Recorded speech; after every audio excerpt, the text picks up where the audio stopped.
Hello, everyone. I'm Dr. Marty Ross, and this is another Conversations with Marty Ross MD tonight.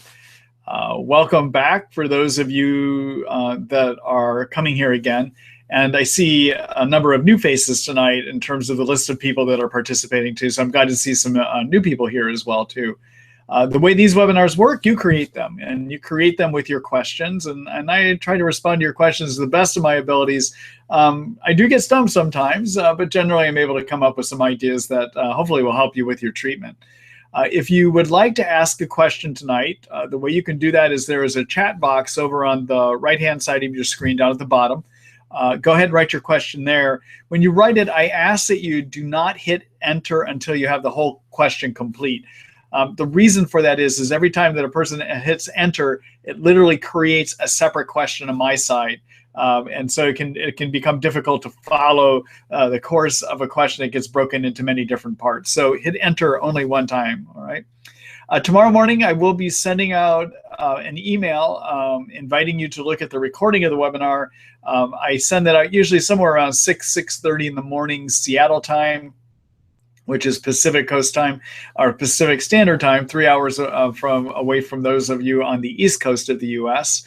If you, for some reason, don't get that, you can actually look for the recorded version tomorrow on the webinar recording page at www.treatlyme.net, which is where y'all went to find out about these webinars to begin with, okay? So there's actually a separate recording page, and it will be posted as soon as I have it ready in the morning. At the end of the webinar tonight, I will take you over to the Treat Lyme site so that you can take a look at some of the articles that I'll show you later on. And then also I'll take you there so that if you want to sign up for next week's webinar, you can do that as well, all right? And I just realized I may have to, I forgot to pull up those websites to show you, but I will be doing screen shares later, and I'm going to have to go ahead and set that up so that you can see it too. So with no further ado, let's go ahead and, oh, actually that may not work out so bad. I think I can get that to work. All right, so with no further ado, let's go ahead and take the first question here. Oh, one more thing. For those of you that are watching live, you will be able to see the question. I'm going to post it on the screen. For those of you that are listening to a recorded version of this, unfortunately, you will not be seeing that. All right, so I will be reading the questions as I get to them tonight. All right, so let's go ahead and get started here. Hello, Sarah. Let's see. Hi, Dr. Ross. None of my doctors put any credence in my positive Igenex results or my Lyme literate medical doctor. It's really discouraging, and I sometimes second guess my Lyme diagnosis as a result. Any thoughts? So, one of the things that people like to do, because there is such misunderstanding about Lyme disease out there, and as you know, the majority of the medical community basically ignores science that says that Lyme does live on.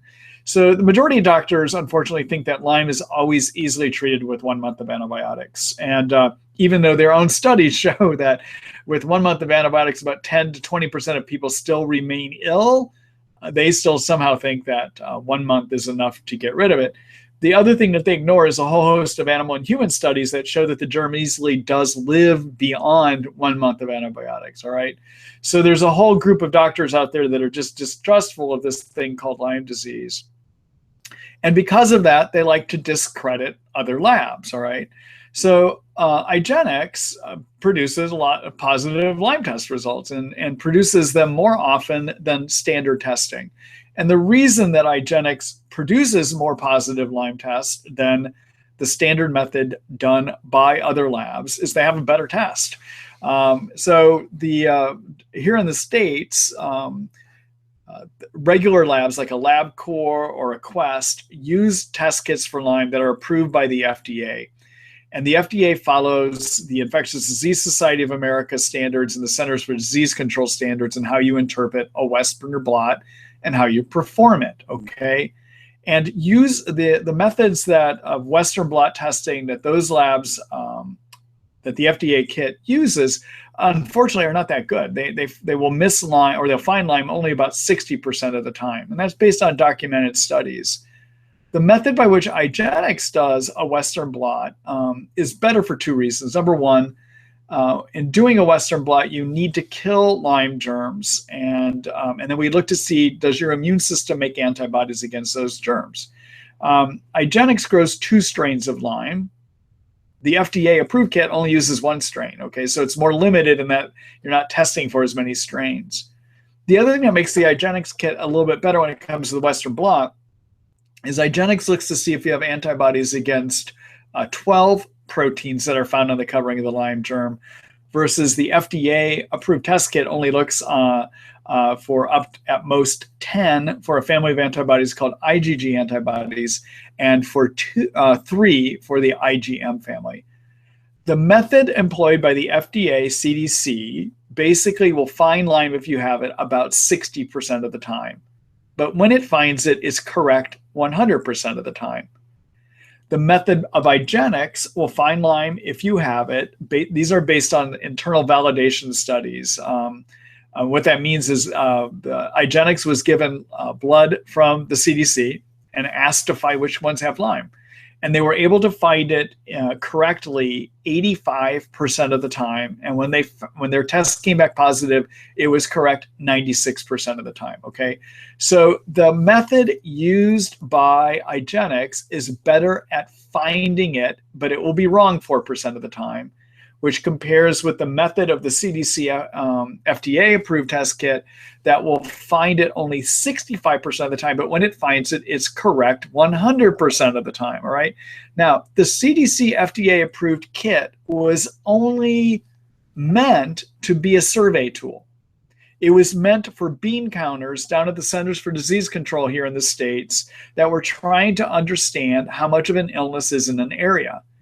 And although they acknowledge that they will miss many cases with their test, they wanted to be sure that whenever a positive test did come across their desk, that they truly were getting a positive result, okay? So again, remember what I said, the FDA CDC method is correct 100% of the time when it comes back positive, okay?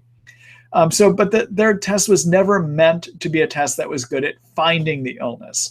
And the CDC or the Igenex method is better at finding the illness, all right? Now, one thing that they will say about Igenex is that it's a poor quality lab. Well, that's just not true. If you go to the Igenex website, there's a whole page that they have there about their certifications. And they have been certified by numerous independent groups as running a high quality lab. So that's just not true. So I know it's discouraging, but the world seems to be lined up against the idea of Lyme. But the truth is, Igenex is better lab. The truth is, it has and meets many different certification standards, okay? And so that's the best you can do. Now, I believe me, even out here, I'm distrusted by many. I'm a Lyme literate medical doctor, and many of the specialists around here don't agree with what I'm doing either, but I get people well, so I'm going to keep doing it. And so, unfortunately, that's just where it is. All right, those are my thoughts. All right. Good luck, Sarah. Good luck to everyone that has to go through that whole struggle, too.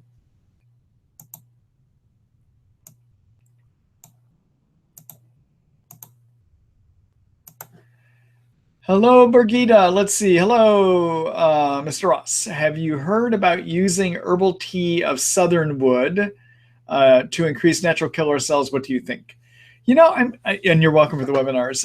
Birgitta, I am not familiar with southern wood or the Artemisia that you're describing. I use a different kind of Artemisia in terms of treating for Babesia, actually. So no, I'm not familiar with that. I can't make a comment about it. All right, thank you. As I said, I get stumped every now and then on these webinars.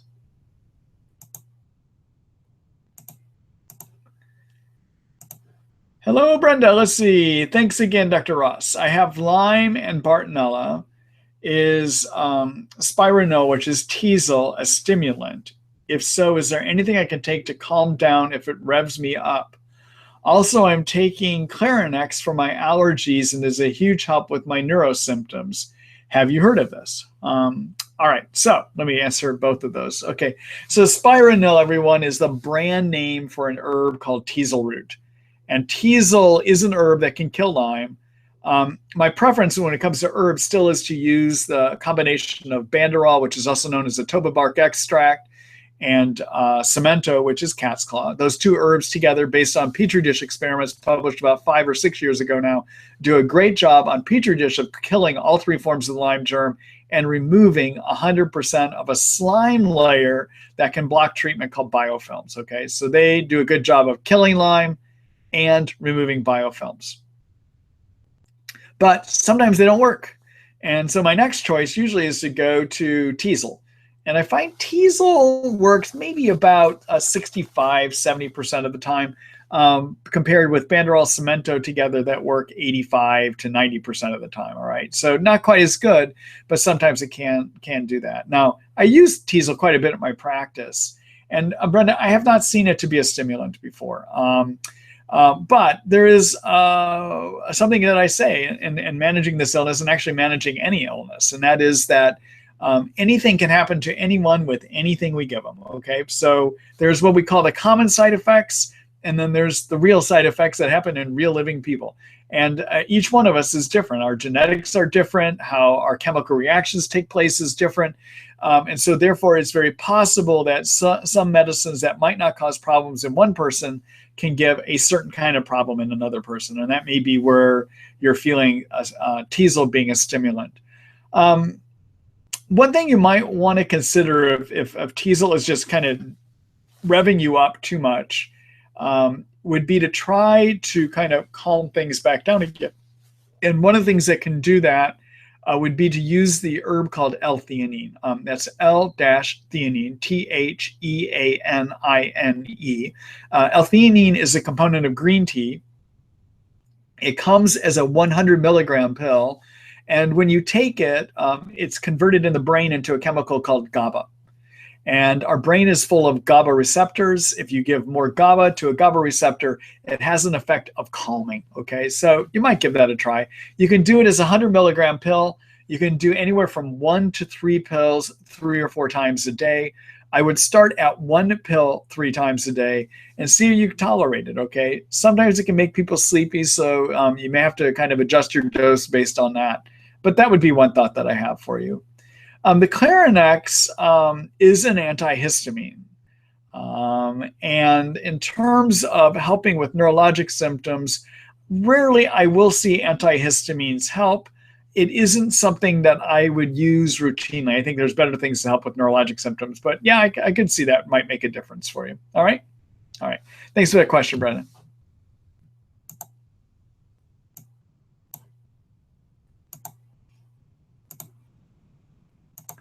Hello, Leslie. Let's see. I have been on 500 milligrams 2 times daily of clarithromycin, everyone that's also known as Biaxin.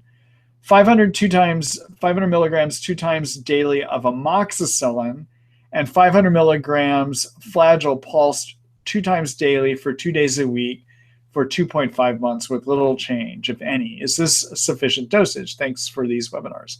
So Leslie, I would probably adjust your dosing here just a little bit. So the clarithromycin that you're on is used to treat Lyme that lives inside of cells, so it treats intracellular Lyme. And from within the cells, it also can treat spirochete Lyme. So it gets inside of a spirochete, which is actually a big cell itself too, okay? So Lyme, as many of you know, Lyme lives in 3 forms in you. There's a spirochete. That's the thing that looks like a corkscrew, or you've probably seen pictures of that on the internet. Another form of the germ is a form of germ that lives inside of the cells. We call that intracellular Lyme. And then there's a third form, which is a microscopic cyst form of the germ, okay? The clarithromycin can treat 2 of those forms, spirochete and intracellular. The amoxicillin treats and the way the clarithromycin works is it blocks protein production of the germ, all right? So eventually the germ withers and it dies, all right? So it just can't make proteins for itself. Amoxicillin treats the spirochete, and it does so by making it so that the covering of the spirochete cannot repair itself. The Lyme germ can't repair holes that develop in its covering, and eventually the germ bursts and dies, okay? Now typically, so it treats spirochete only. Now typically with amoxicillin, I like to dose it 3 times a day, and I'd like to use a minimum dose in an adult of 1,000 milligrams 3 times a day. Sometimes I'll even dose it up to 2,000 milligrams 3 times a day. And when I use it at that high of a dose, I'm using it as an equivalent to an IV antibiotic. I'm having a person take so much that it builds up such high levels in the blood that it can be as effective as IV antibiotics, okay? So I think you're underdosed on that.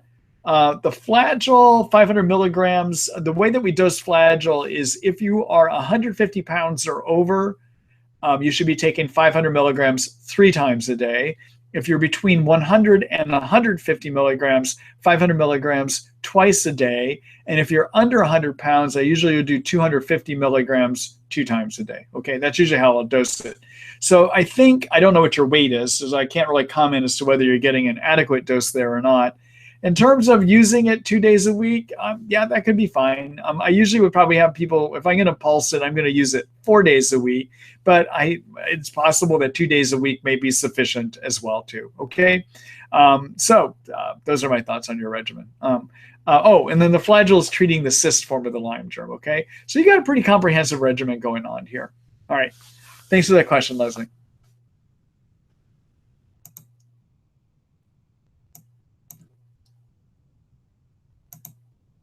All right, I'm going to do actually, bear with me here, man. I have to prepare my computer. I forgot to pull up the Treat Lyme site here, so bear with me just a minute. I got to get it pulled up here, and then I want to show you something.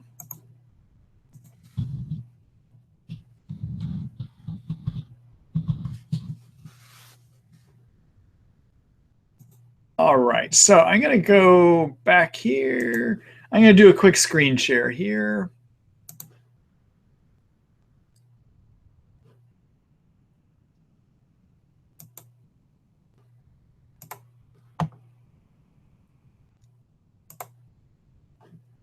All right, well, that didn't quite go clean. Here we are. All right, so this is the Treat Lyme book website. Many of you know this is where I have all of my articles about how to treat Lyme disease. One of the things that if you're looking for how to do something, how to correct nausea, for instance, or what are the antibiotics I recommend for treating Lyme, I've organized all of this into chapters, okay? And so in terms of how to treat Lyme and what are the best antibiotics, I just wanted, the way that you can do that is you look under infection treatment plans, okay? And the article that I have on Lyme antibiotics is this one called A Lyme Disease Antibiotic Guide. And you can take a look through here. I talk about how do you use the antibiotics to treat all 3 forms of Lyme germs and what kind of combinations you could use. I even describe in this article what are effective IV equivalent treatments. I talk about biofilms. I talk about cyst form of the germs. I give you examples on how to combine the antibiotics. This is a free article within the Treat Lyme book, so you don't need to be a subscriber to take a look at it. But if you're looking for other antibiotic combinations that will treat all 3 forms of the germ, take a look at this article. I lay out a number of them in here for you. Okay. All right. Let me go back here again. All right, so thank you for that question again. All right, let's see here. This next one is from Patty. Let's see. Hi, doctor. My wife's blood work showed low vitamin D, but I'm confused as I see Marshall protocol says to avoid vitamin D. Others say to up substantially. What are your thoughts? So I have used the Marshall protocol before, but I think he is wrong when it comes to Lyme disease, okay? So everyone, you may be familiar, there's a PhD, not an MD, but Dr. Marshall is a PhD named Trevor Marshall, who developed a protocol called the Marshall protocol. And he developed it to treat a lung condition he had called sarcoidosis. And sarcoidosis is a medical problem that develops tumors in the lung tissue and throughout the body. And they're thought to be caused by infections that live inside of the cells, so intracellular infections. And so what Dr. Marshall believes, based on his research, is that if you can get certain antibiotics to the inside of the cells, and if you lower vitamin D to make it easier to get the antibiotics inside of the cells, that people will get better with sarcoidosis. Now, some people have taken his protocol and used it to treat chronic fatigue syndrome, because for some people, chronic fatigue syndrome may in fact be due to bacteria infections in your cells. And then some people have used it to treat Lyme. I actually do not find it helpful in treating Lyme. I think it's a horrible protocol. I don't think it works well. There is compelling evidence actually that vitamin D needs to be elevated actually to help your immune system work better. And I just disagree with how Dr. Marshall interprets the science around this. So lower vitamin D may make it easier for the antibiotics to get in your cells. And the way you overcome that is you just give more antibiotics like we do in Lyme. We give high doses of those antibiotics, okay? But vitamin D is shown to help the nervous system work better. High doses of vitamin D actually can be antibiotic, believe it or not. Vitamin D helps your immune system work well. So I like to try to push vitamin D levels actually on the high side. I have found that more helpful than limiting vitamin D the way that Dr. Marshall likes to have people do. In fact, Dr. Marshall goes so far as to want to have people live in blacked out houses where you can't even have light on at all. You can't get any sunshine at all, because sun hitting your skin creates activated vitamin D. And Dr. Marshall doesn't believe in that in his protocol. I think his protocol is actually absurd, actually. I just don't think it does well here. I like to get my vitamin D levels in the United States above 70. Most physicians in the States try to shoot for 40 or higher. I try to shoot for 70 or higher because as I interpret the science, it looks like you get better help in terms of your immune system, hormonal system, nervous system, if you have vitamin D sitting at about 70 or higher. So I shoot for pretty high doses on that. Okay. All right. So good luck, and good luck to Patty too. All right. Thank you.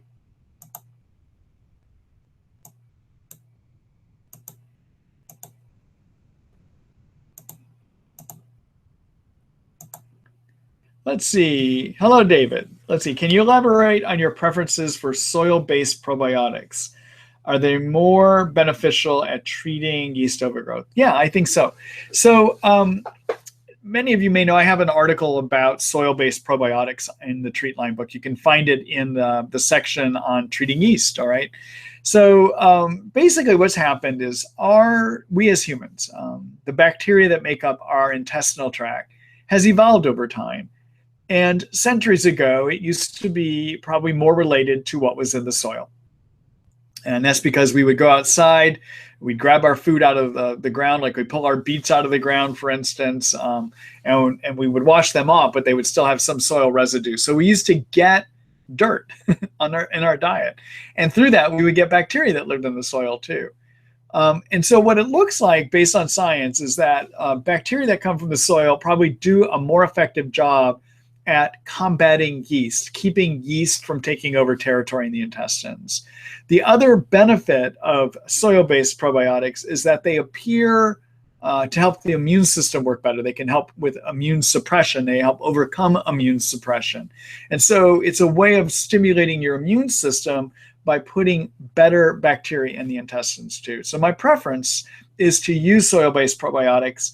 And the product I like using for that is something called Prescript Assist Pro. I like to have people take anywhere from 2 to 4 pills one time a day.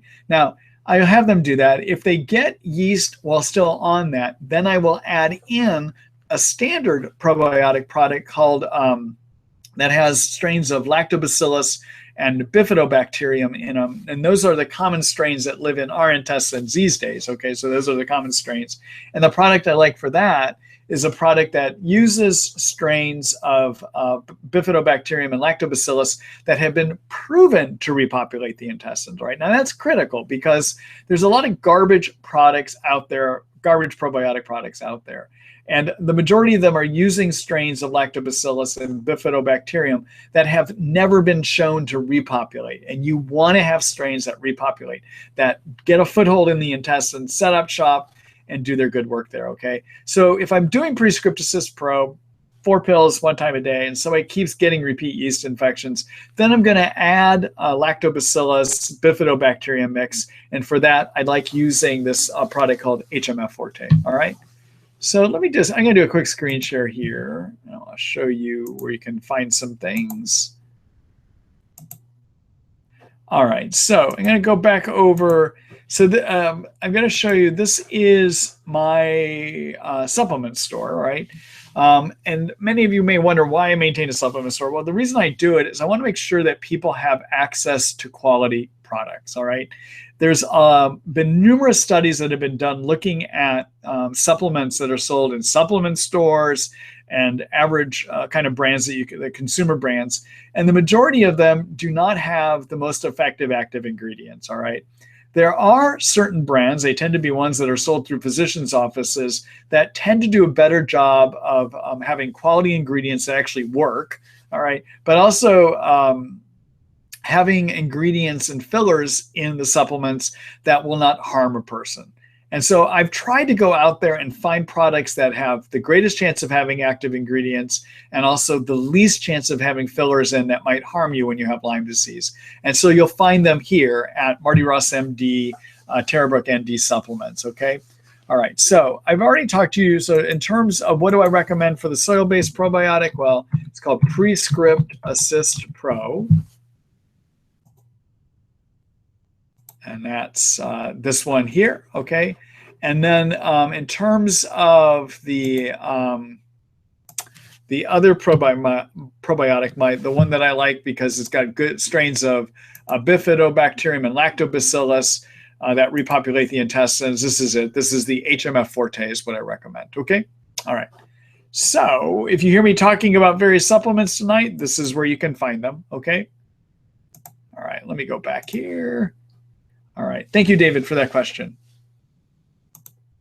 Oh, one more thing. I'll just show you the article where you can read more about this too.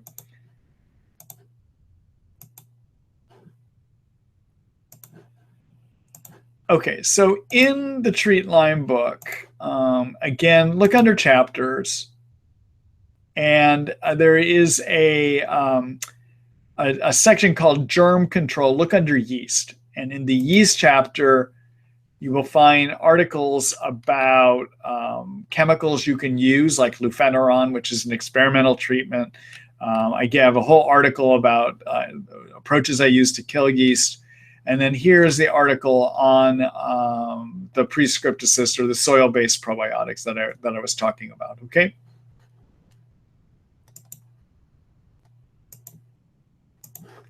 All right, thank you for that question.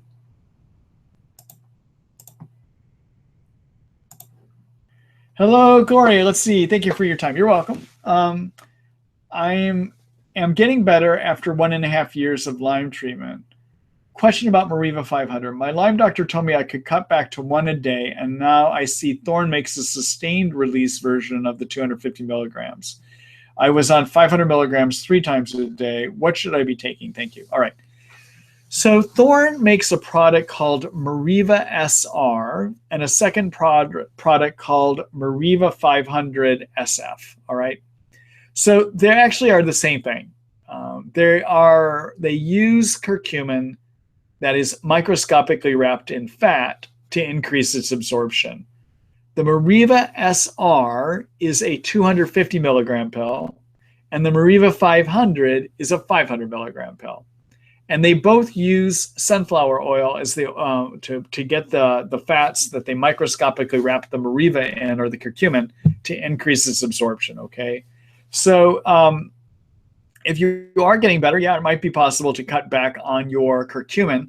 And the Meriva, if you were to cut back half, you could do that by switching from Meriva 500, 1 pill 3 times a day, which is 500 milligrams 3 times a day, to the Meriva SR, which is a 250 milligram pill of the same stuff. Okay, it's the same formulation, but it's 250 milligrams, and it's 1 pill 3 times a day on that. Is how you would do it.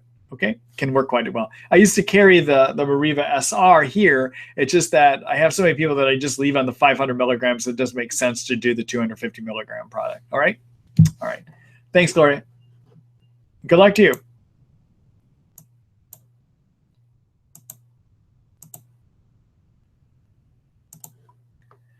Let's see, Annie, let's see, hi. A few that I tested positive for Anaplasma. Is this a subset? Let's see.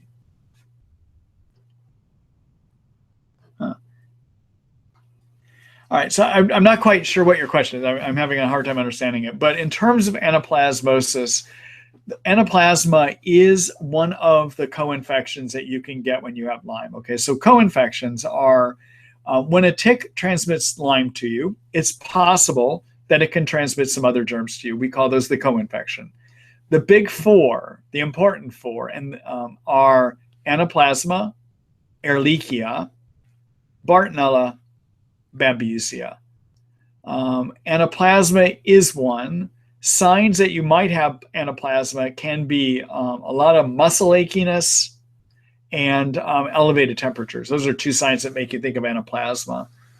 Generally, in a Lyme treatment, if you are on a tetracycline, which is doxycycline or minocycline, to treat the Lyme germ, because those treat intracellular Lyme and spirochete Lyme.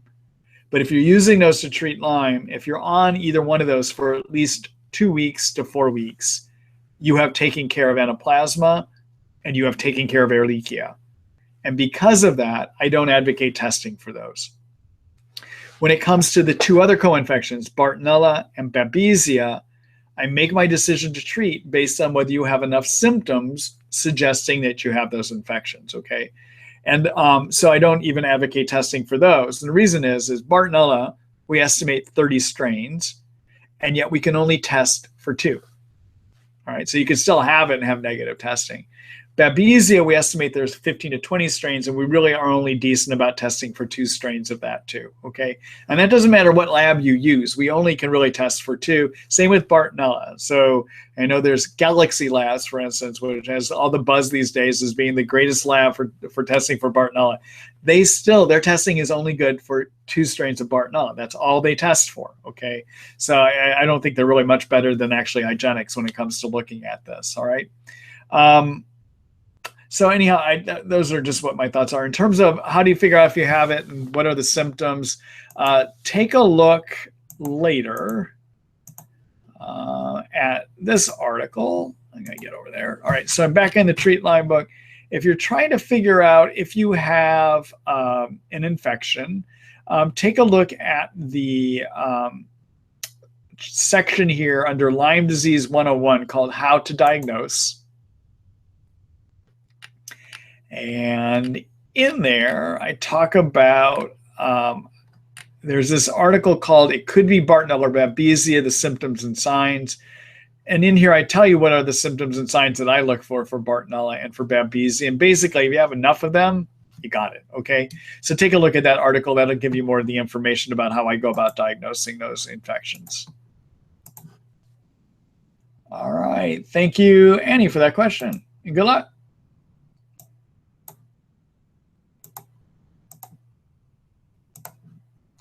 Hello, Linda. Let's see, what are your thoughts about using steroid injections for tennis elbow for someone with chronic Lyme? Good or bad idea? Thank you. So I would try to avoid it, but if everything else is failing and there still is a lot of pain, you might consider doing it, okay? So the issue, everyone, is that steroids, and many of you are probably familiar with this idea, we get worried that oral steroids and IV steroids like prednisone and dexamethasone, we get worried that these steroids can suppress your immune system, all right? And not only do we get worried, we know that people with Lyme tend to get worse with Lyme when we use those steroids. But if you're going to be doing injections into a very small area, there can still be some of that steroid that gets absorbed into the bloodstream, but it's very small. And the majority of it, if you're working with a skilled practitioner, is going to stay right where the injection is, okay? So for limited areas, I think it's okay to do, but I would only do it as a later resort if everything else that you've tried to do for that tennis elbow has failed, okay? All right. Good luck, Linda.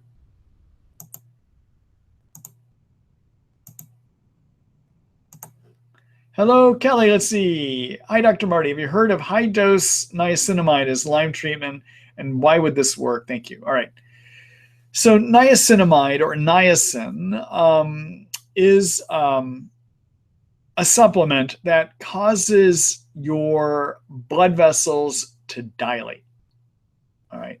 It causes something called flushing. In other words, when a person takes niacin, actually what can happen is it causes the blood vessels to dilate, so they always have a red appearance because more blood flow goes to the skin, for instance, as all these blood vessels dilate open. So I know a number of my colleagues will try it as a means of causing blood vessels to dilate so that the antibiotics will move deeper into the tissues, basically, all right? I don't know that it makes any difference. I know, but that is one of the things that some of my colleagues would do. I don't do it. I think that another way to do that is to heat up. Sit in a hot tub. You can do it that way. You can use infrared sauna as a way to heat up. Go out and walk, you heat up. Get moving, you heat up. Okay, those are ways of heating up. Okay. Niacin is also used to help lower cholesterol, actually. It can be quite helpful in that kind of a situation, which is where we have a lot of experience doing it as well. Okay. All right. Thanks for that question.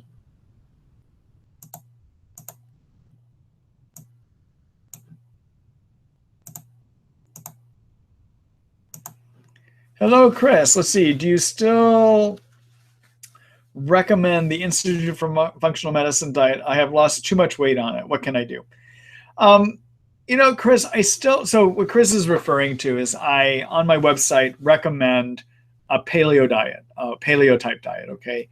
And that is, and it's was developed by the Institute for Functional Medicine. It's called the Mito Food Plan. And I recommend it because that type of paleo diet, which has calories that are 20% carbs, 20% protein, and 60% high quality fats, that it is a type of diet that can support mitochondrial function, all right? And mitochondria are the energy factories found in all of our cells, and in Lyme, they tend not to work well, all right? The other thing that supporting the mitochondria does is helps your nervous system work better. This diet also helps your nerve function as well, too, and many people with Lyme have cognitive problems. And then finally, the other reason I recommend that diet is that it's low in carbohydrates, it's low in sugar.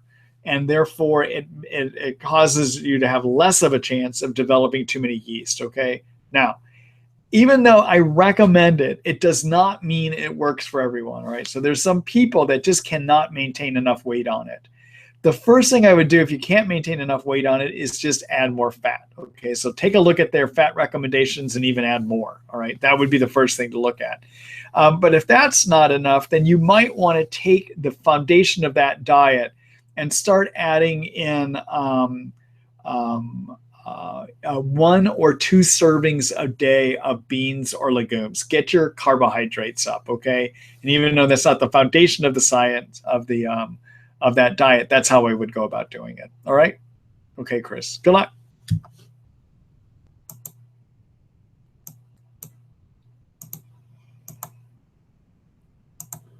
Hello, Fran. Let's see. Hi, Dr. Ross. Besides inflammation, are there other factors in Borrelia and Bartonella that can cause pain symptoms? Thank you. So, hold on. I'm going to take a sip of water. I'll be glad to answer that for you.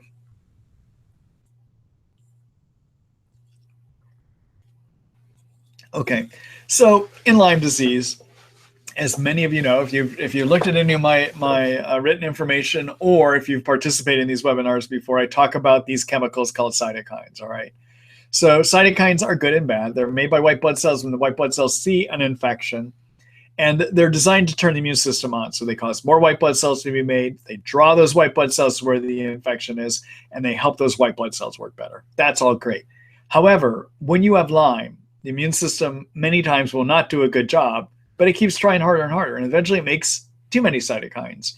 And too many cytokines suppress your immune system, cause you not to think, disturb your sleep centers, give you fatigue, can cause muscle wasting, make you hurt all over. So anyhow, what we call Lyme symptoms are really excess cytokine symptoms, okay? All right, so inflammation is one of your causes of pain coming from cytokines. The other thing, though, that Bartonella and Borrelia can do is they can infect your nerves. And through that, they can give nerve pain. And nerve pain is a little bit different than inflammation pain.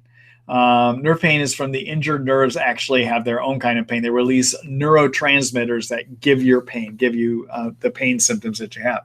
Nerve pain has certain qualities to it, all right? So nerve pain has qualities of sharp, stabbing, piercing, burning, electrical. Those are kind of what I call nerve pain syndromes, okay? And so for that kind of pain, you want to alter the neurologic transmission of the pain. Herbally, what I like to use to do that is an herb I mentioned earlier tonight that can help calm anxiety and can calm overstimulation. And that herb is L-theanine. L-theanine is a component of green tea, and it's turned in the brain into a chemical called GABA. If you give more GABA, GABA can help bring down nerve pain. All right, GABA will bind to GABA receptors in the brain, which can help decrease pain. So that would be the other way that you might be getting pain as part of a Borrelia and Bartonella infection. If L-theanine doesn't work for nerve pain, then you want to start looking at some prescription options.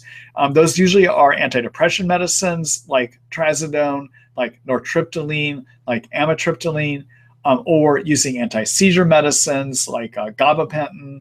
Lyrica is another way to go about doing that. Okay, those are ways of altering nerve pain. Okay, all right. Thank you for the question.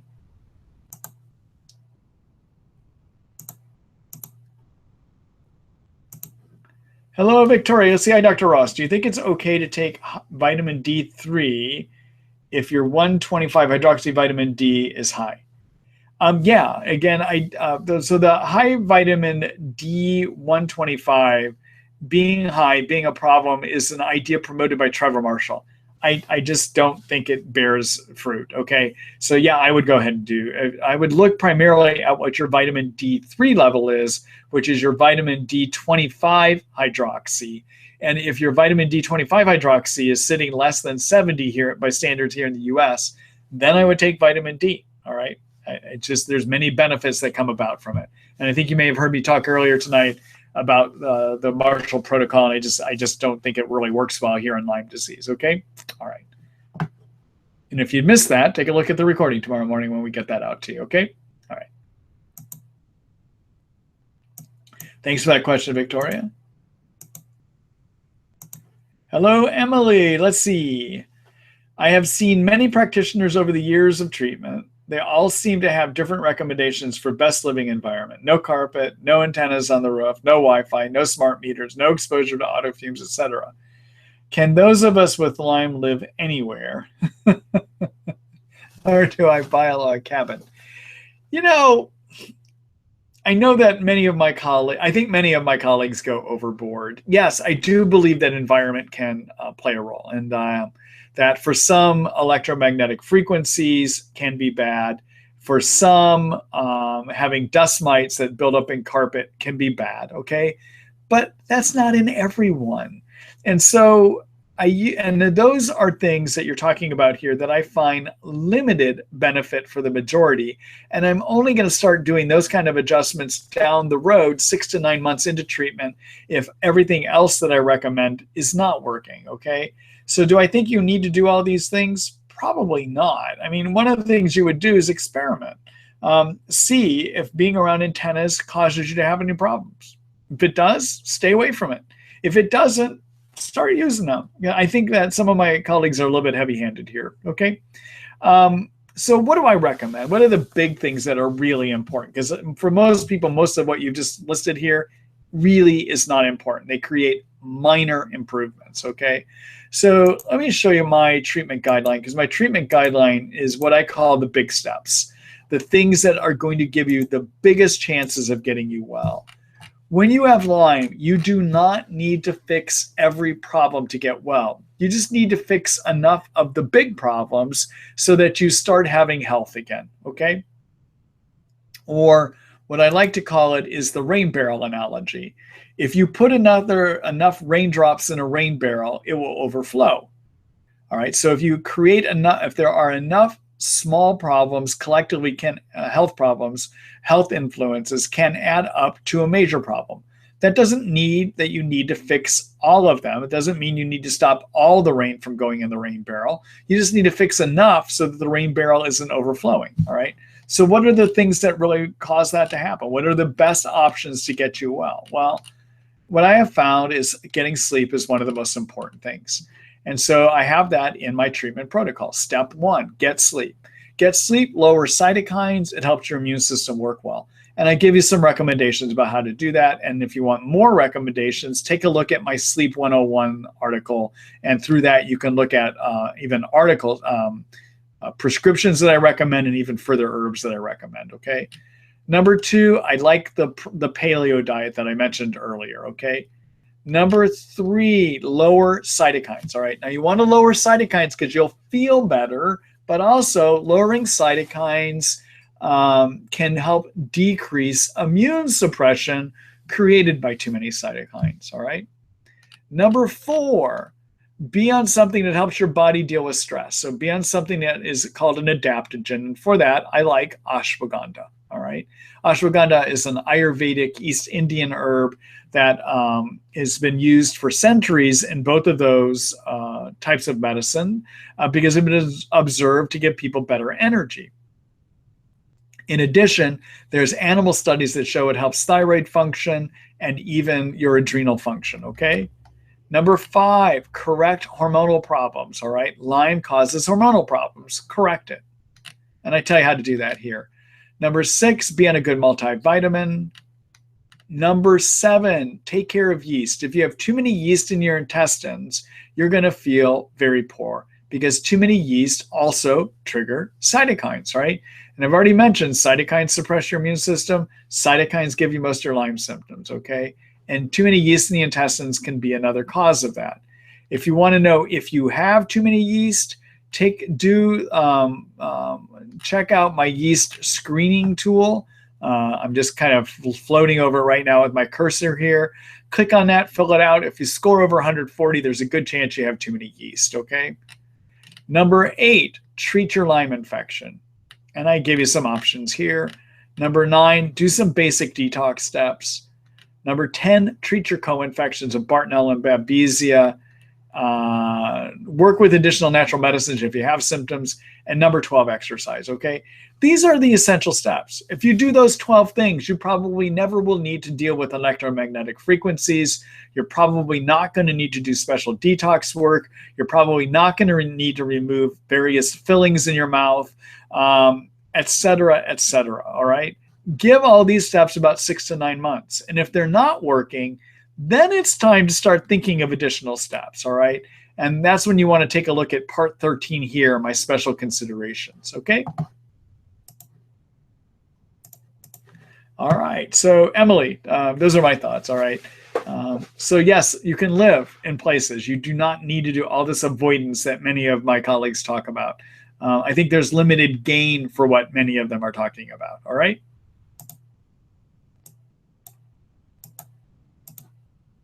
All right.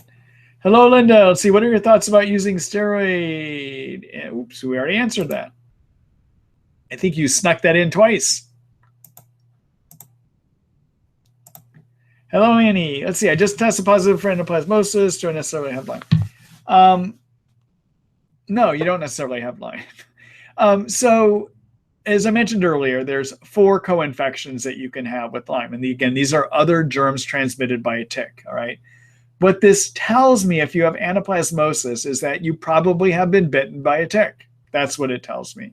It does not tell me if you have Lyme. To figure out if you have Lyme, I would be looking to see, do you have enough symptoms suggesting Lyme? All right.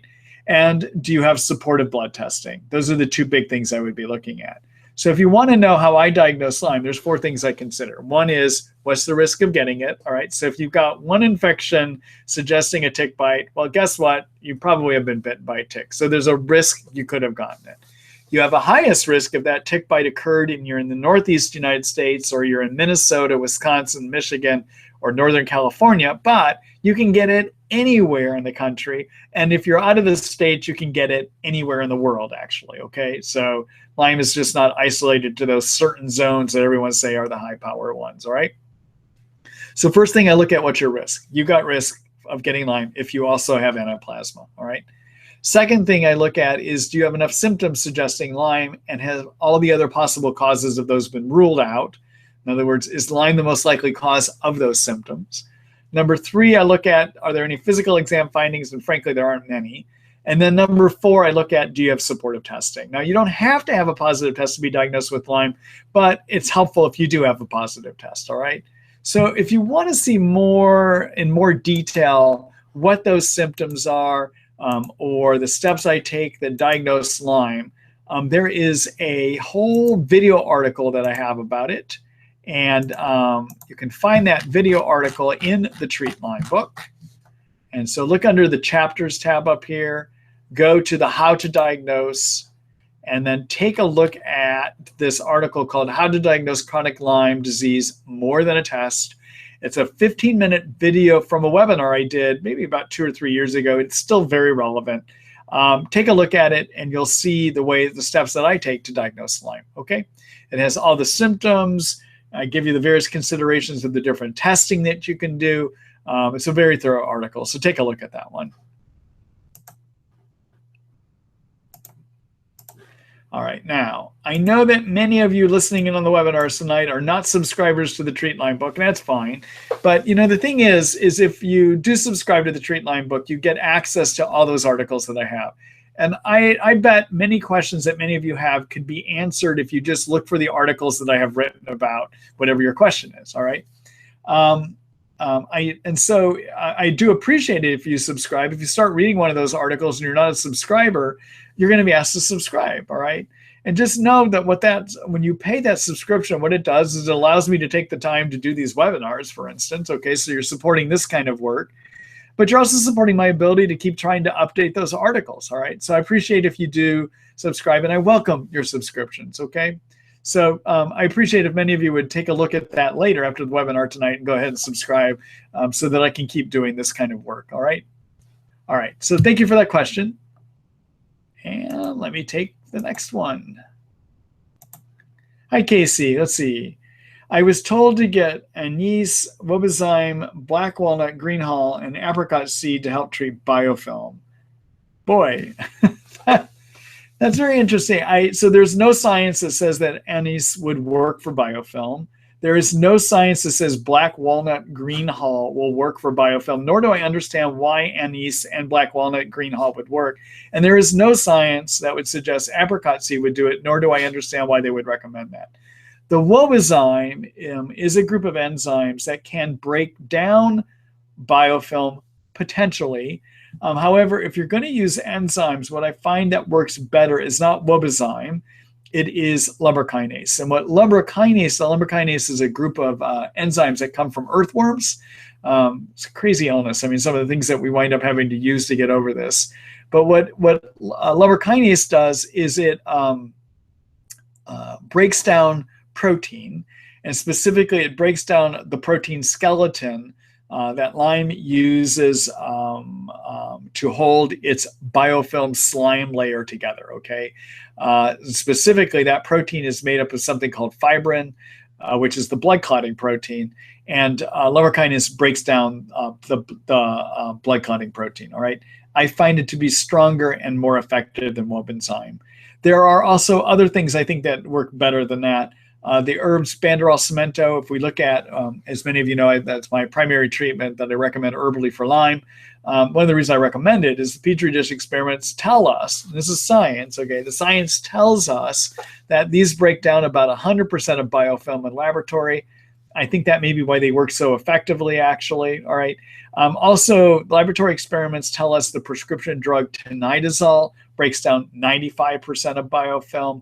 But those same experiments also tell us that prescription antibiotics all, to a various degree, will break down biofilms too, all right? So I'm not quite sure where your practitioner is coming up with some of these ideas. The only one I think that has any merit is the wobezyme, but I can tell you what works better is lumber kinase than that. And then also what I can tell you even works better than that is the herbs Banderol Cemento that I like to use to treat Lyme, all right? If you want to see more about this, take a look over here in the Treat Lyme book. If you want to see the science behind what I'm talking about. All right, so in the Treat Lyme book, in the chapters, there is a chapter that I have on biofilms. All right, and it's this article here, Biofilms, Lyme Disease, a Gated Community. Oh, one of the other things that at least in experiments can break it up, Petri dish, is stevia. The sweetener stevia has the ability to break up biofilm too. I still don't, I'm questioning in whether it is truly effective. I think that some of these other ways I mentioned may be more effective, okay? But these are the things that have some science behind them. Stevia has science behind it. It breaks up about 40% of biofilm on experiments. Again, Banderol cemento, which is Otoba bark and cat's claw, on petri dish experiments break up 100% of biofilm. And then based on my experience, I find that lumber kinase does a good job too, okay? All right.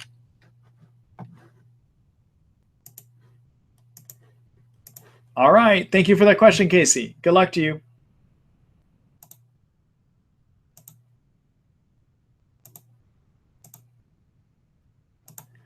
Hello, Jan. Let's see. Hi. And again, thanks for your wonderful webinars. You're welcome. Tested real time, and ochratoxin was 11.29, aflatoxin 2.12, trichosethine group 0.95, gliotoxin 6.69, all urine sample. Now doing mold detox. When should I retest to see how detox is working? So what Jan has done, Real-Time Labs, everyone, is a lab out of Texas here in the States that does a urine test to see if you have mold toxicity. And specifically, they look to see if you have 4 different mold toxins in you. Those are aflatoxin, ochratoxin, trichosethine, and gliotoxin. Now, gliotoxin is a little bit of a controversial one in that group, and they just recently added it. And what makes it controversial is it could come from mold in your environment, but also it can come from too many yeast living in your intestines, all right? So if it shows up, if it's just gliotoxin that shows up on a Real-Time Labs test, I'm often going to focus more on treating yeast than I am necessarily on binding up toxins and pulling them out, all right? Now, there's some more recent work, and I need to update the article about this, but most of us historically, to bind up those mold toxins, have used something called cholestyramine, which was advocated by the pioneer of mold toxicity issues called Richie Shoemaker, okay? And Richie basically is the guy that discovered there can be mold toxicity, and started using this cholesterol binding medicine actually to bind up mold toxins. There is some more recent work that has been coming out by a different physician named Joe Brewer. And Dr. Brewer is an infectious disease doctor that has shown that you can actually get colonized with these mold up in your nasal passages, for instance. And anyhow, based on his work, he's starting to show that depending on which toxins you have, may determine what may be a better binder. Okay, so for instance, the gliotoxin using bentonite clay, for instance, may be a better binder of that. All right. If you're looking for somebody has done a recent article or writing about that, one of my colleagues, a guy named Neil Nathan, has created an ebook that you can get on online about mold toxicity and the binders you would use in mold toxicity. And where you can get that is just Google his name, Neil Nathan, Nathan, MD, mold toxicity. I'm sure you're going to find his book on Amazon. It's a pretty quick read, actually. It gives you some of the state of the art based more on Dr. Joe Brewer's work and the work that Dr. Brewer has been doing, okay? And in there, he has this chart recommending which binder will work best given the toxins that you have, okay? All right, so you may want to take a look at that too, Jan, all right? When would I retest? I would use your binders probably for about maybe about 2 to 3 months, and then go back in and redo the real-time test. Real-time, everyone, is expensive. Unfortunately, it's about $800 for your first test, but your repeat test, I believe, is about $195 if I'm correct on that. It's less than the initial test, okay? So they give you a discount once you're in your system, or in their system, I should say. All right. Good luck to you, Jan.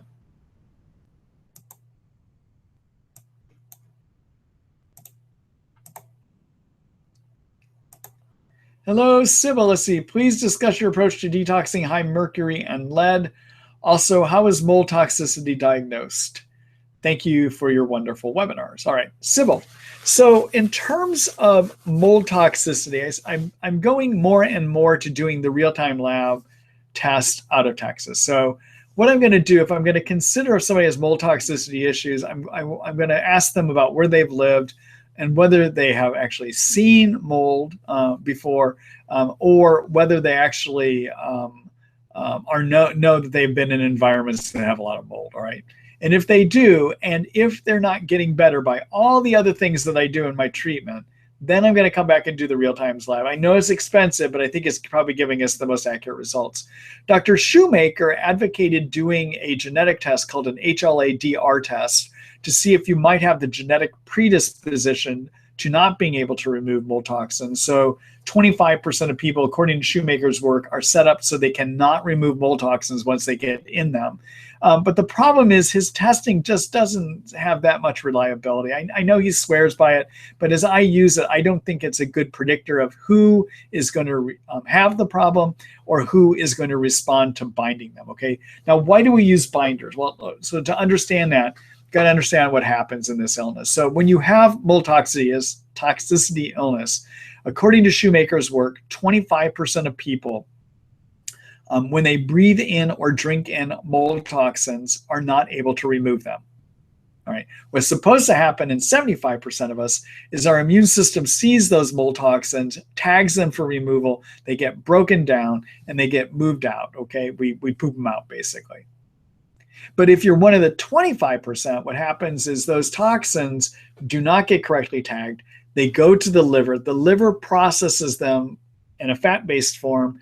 The liver is supposed to change them into a water-soluble or water-based form, but it can't do it. So they go out into the intestines from the liver then, and out of the intestines, because they're fat-based, they get reabsorbed. So you get this swimming pool of toxins that just keeps going round and round.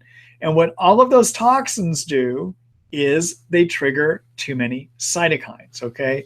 So if you happen to have the mold toxicity issue, what you want to do is bind them, choosing the right binder depending on what your toxin is. Okay, all right. And I mentioned Dr. Neil Nathan's book for that. And again, I've got to upgrade my article on it, but you can look at Neil's article on that.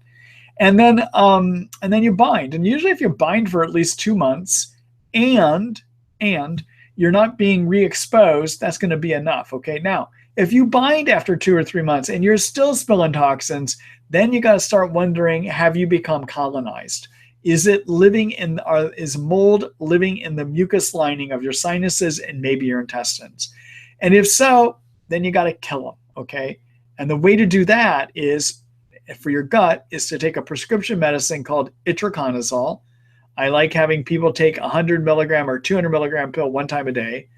And then I like using a nasal nose spray of either nystatin, or I like using amphotericin nasal nose spray, or I like using an itraconazole nasal spray.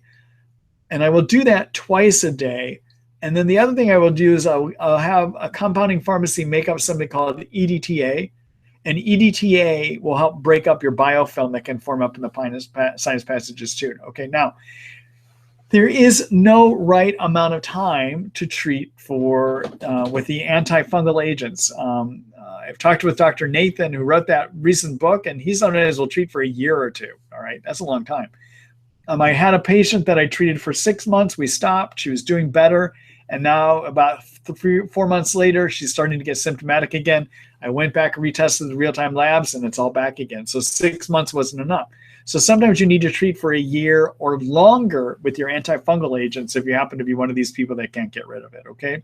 All right, so that's about the mold toxicity. All right, now how do you, in terms of high mercury or lead, what I like to do is oral chelation. As long as your gut's functioning, you can do it orally. And the agent that I like to use is something called DMSA. DMSA is rich in sulfur. Sulfur attracts heavy metals. It attracts lead. It attracts mercury, all right? And the aggressive way to do it is to take it at high doses, 3 days on and then 11 days off. But that can be often hard to do in Lyme. And so for somebody with Lyme, often what I like to do is use DMSA as a 500 milligram pill one time every 3 days. All right, just once every 3 days. The aggressive way would be to take it anywhere from about 1,500 to 2,500 milligrams divided into 3 times a day for 3 days in a row and then 11 days off, all right? And you dose your DMSA based on what you weigh. So you do 20 to 30 milligrams per kilogram divided into 2 or 3 times in the day for 3 days in a row, all right? And then you'd be off for 11 days, all right? Now, on the days that you're not chelating, you need to be taking a mineral, a supplement that has minerals in it to replace what the chelation agent is also removing, all right? And then on the days that you actually chelate, don't take any vitamins that have minerals in them. So like calcium or magnesium or selenium, you don't want to take those on days that you chelate, all right? More and more, I'm going towards the 500 milligrams every 3 days, and it will take up to a year sometimes to get your lead or mercury out that way, but it's much more tolerable for somebody that has Lyme disease, all right? All right. Good luck, Sybil.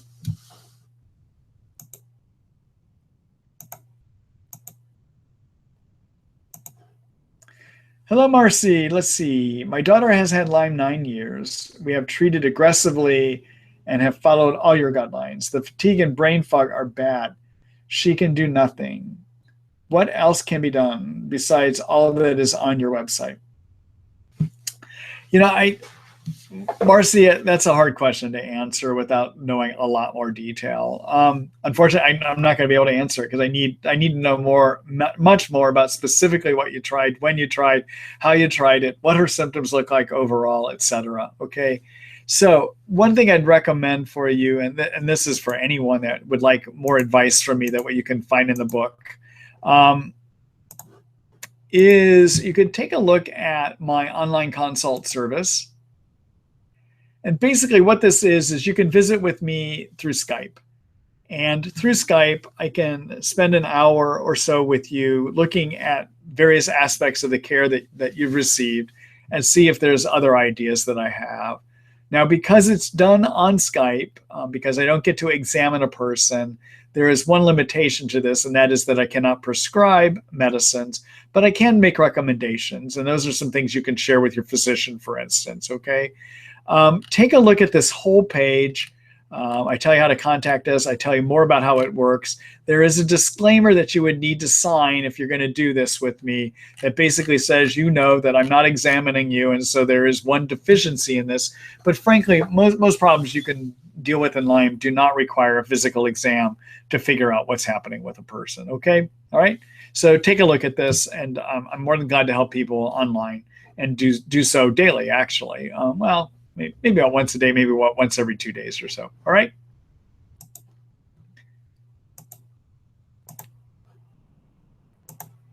All right. So Marcy, it's just too complex. I need to know a lot more than I can get out of a brief question like that. Okay. All right. Good luck. And I hope we get a chance to visit then.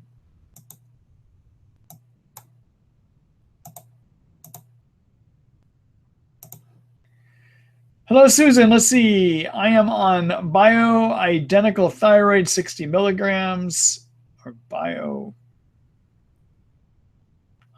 interesting. Okay. Adrenal, progesterone, and testosterone.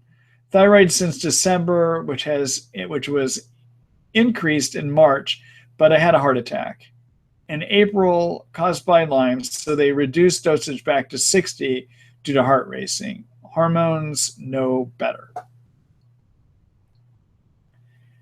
Susan, I'm not sure what your question is here. I'm sorry you're having such a hard time, but I'm not sure. I don't see a question here for me to answer. I may find it later as I keep going through these questions, okay?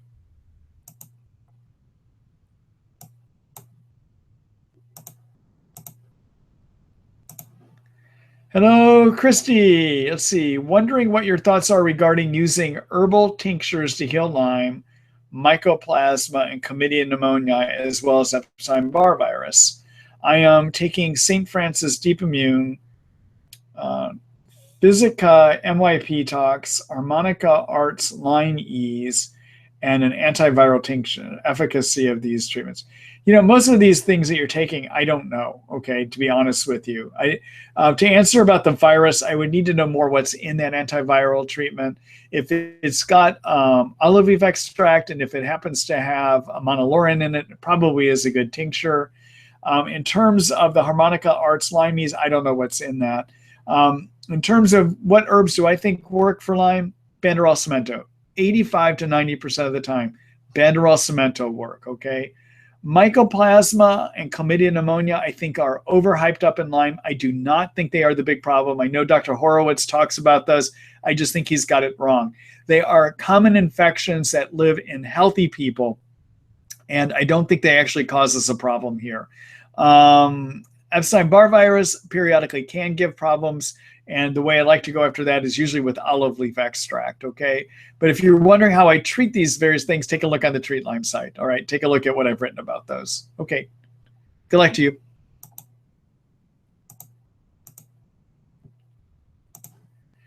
Let's see. Hello, Kelly. I have sent my blood to 2 different labs, Igenex and Armin labs in Germany, both positive for Borrelia and Mycoplasma. And let me see if there's a second part to this question.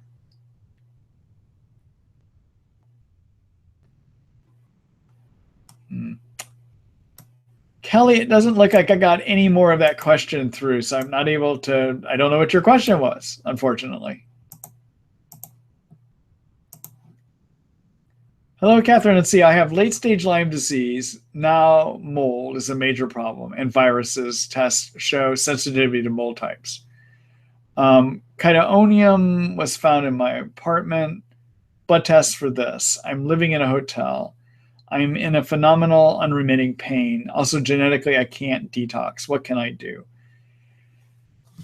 You know, Catherine, where I usually would start, if when I find is when people have Lyme and mold toxicity, it's usually people that have some of the most severe pain falls in that kind of that group. Okay, I would start by doing some gentle detox for the mold toxins, and whether that's using a cholestyramine, even though Dr. Shoemaker would recommend that we take it as 1 scoop 3 times a day, you might only be able to handle a half a scoop or a quarter scoop once a day. Start it whatever you can do that will not cause a significant flare. You could also try charcoal. You could try bentonite clay. At low doses would be possibilities on those, okay? And the other thing, you may need to get some help with a pain doctor until you can get the Lyme under control. Generally, what I'll do in these situations is I will use Banderol cemento, maybe even out 1 drop 1 time a day. I start really low and slow and gradually build up. And then I'm going to start people using maybe a quarter scoop, maybe even a half a scoop of the cholestyramine and just gradually build that up too. That's usually where I'm going to start. Okay. All right.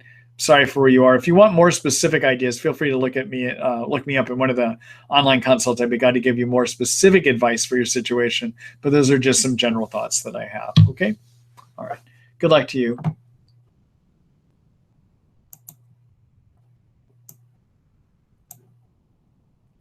Actually, there is one thing I'm going to say here, Catherine, although it's controversial, and actually my medical board is investigating me for this because they're concerned. But I have found among a couple people with Lyme and mold toxicity issues that have severe pain that the sleep medicine Ambien, used somewhat frequently, can alleviate the pain. And there is a reason for that. There is science behind it. Basically, Ambien binds to a type of receptor called the GABA benzodiazepine receptor and seems to help pain. I've seen it as being the only thing that helps in a couple people. So anyhow, I just make you aware of that. But it's controversial. So for instance, my medical board is not happy with me about this right now and is investigating me for doing it. But it is for a person that basically had been moved into hospice and nothing else was working, and it did work. It gave her significant improvement in her pain levels. You would need to find a doctor that's really open-minded and is willing to put their license on the line, basically. But Ambien I have found to be helpful. At 10 milligrams on this one person, we've had to do up to 10 pills a day on that, sometimes higher. It works, but it's extremely, extremely controversial. Okay? All right. But I'll give you that as an idea too. All right. Thank you. Thanks for that question. Good luck to you.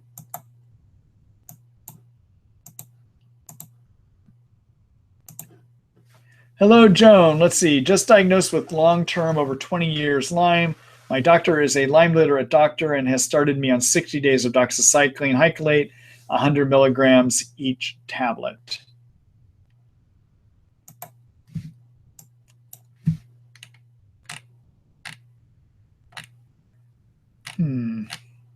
Joan, I don't see another part to your question, unfortunately. I don't have, I'm not sure what your question is.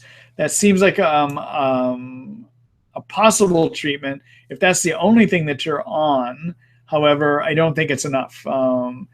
Take a look at my whole treatment protocol and to look at the ideas that I have on the essential steps you need to do. Again, there were 12 of those essential steps. It's in my treatment protocol. I showed you that earlier tonight. Okay? All right. Good luck. Hello, Christy. Let's see. Hello again, Dr. Marty. Forgot to ask ID any of the herbal tinctures could cause constipation. Thank you. Or if the herbal tinctures. I forget which ones you're on, so I'm not going to be able to answer that. Boy, I'm getting flummoxed here.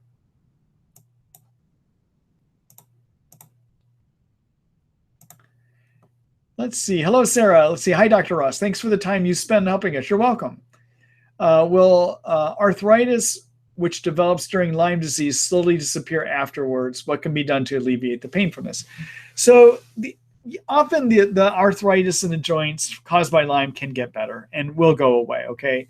And there's two components to it. One is the excess cytokines that I've talked about can give you a lot of that joint pain. So one thing to do about it is use the curcumin that many of you know I recommend is one of the main things you can do to lower cytokines. Use curcumin, 500 milligrams, 2 pills 3 times a day if your pain is severe, all right? The other thing to consider is that I believe, or what Lyme can do, Lyme likes to burrow into tissues. And that's because it likes to get out of the way of oxygen, okay? And so it hides in tissues. And one of the places it likes to hide is in the cartilage in your joints. So it burrows into the cartilage. Wherever two bones come together in a joint, those surfaces are covered by cartilage. And the cartilage is smooth and allows the bones to glide over each other easily. But if it gets broken down, you wind up getting bone rubbing on bone instead of cartilage rubbing on cartilage, all right? And bone rubbing on bone leads to inflammation. And so that can add up and give you more pain problems. So often what I'll do if I'm treating somebody for Lyme with antibiotics and curcumin, and they're not getting better with their joint pains after about 4 to 6 months, I might add in glucosamine sulfate. It's a supplement. It's a building block for cartilage, okay? So it can help create more cartilage. And I like dosing it at 500 milligrams 3 times a day. I find it helps maybe about 60 or 70% of the time, but that's something for you to consider, okay? And then finally, excuse me, just a minute here.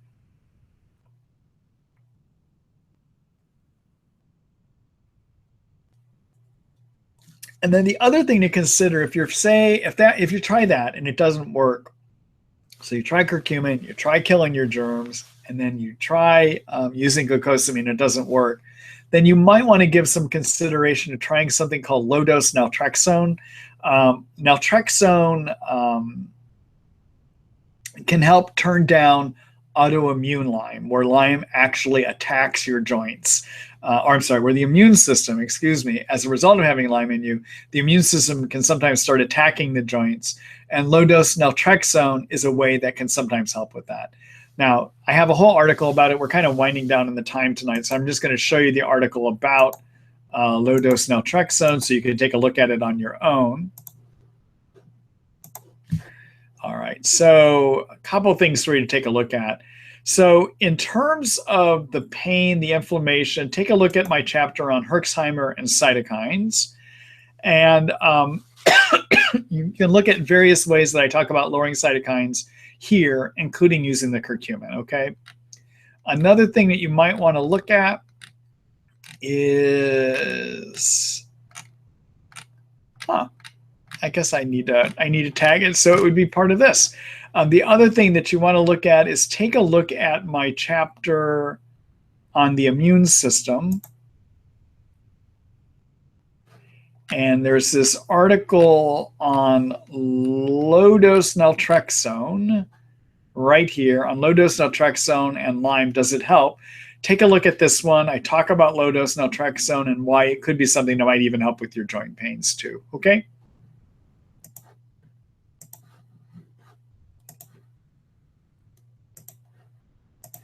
All right. Good luck to you, Sarah. Thank you for that question.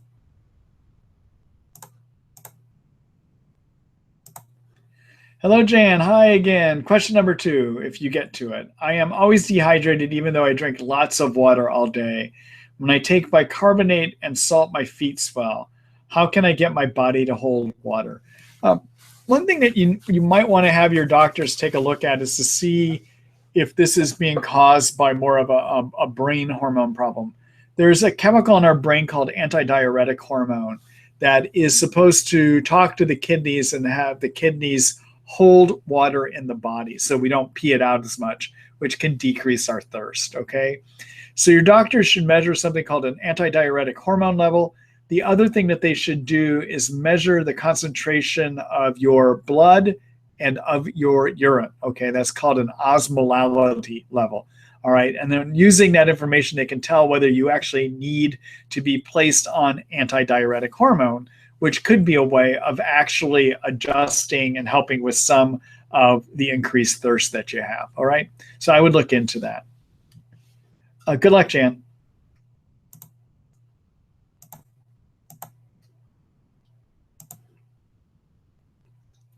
Hello, Karen. Let's see. Is a non-specialty lab such as LabCorp or Quest just as good at accurately testing for Lyme? And the co-infection is a specialty lab such as MDL, Igenex, Stony Brook, etc. in children? No, it's not. And the reason I went through some of this earlier tonight, so I'm not going to go back over all of the ins and outs of the Lyme testing. But from a Lyme standpoint, do not use a commercial lab. You should either look at doing Stony Brook or you should look at doing Igenex. They run a much higher quality Western blot test, which has a greater chance of finding it, okay? Now, when it comes to testing for co-infections like Bartonella and like Babesia, you can get fairly accurate testing out of the commercial labs, but I would not do it when it comes to doing a Western blot for your Lyme, all right? All right. Good luck, Karen.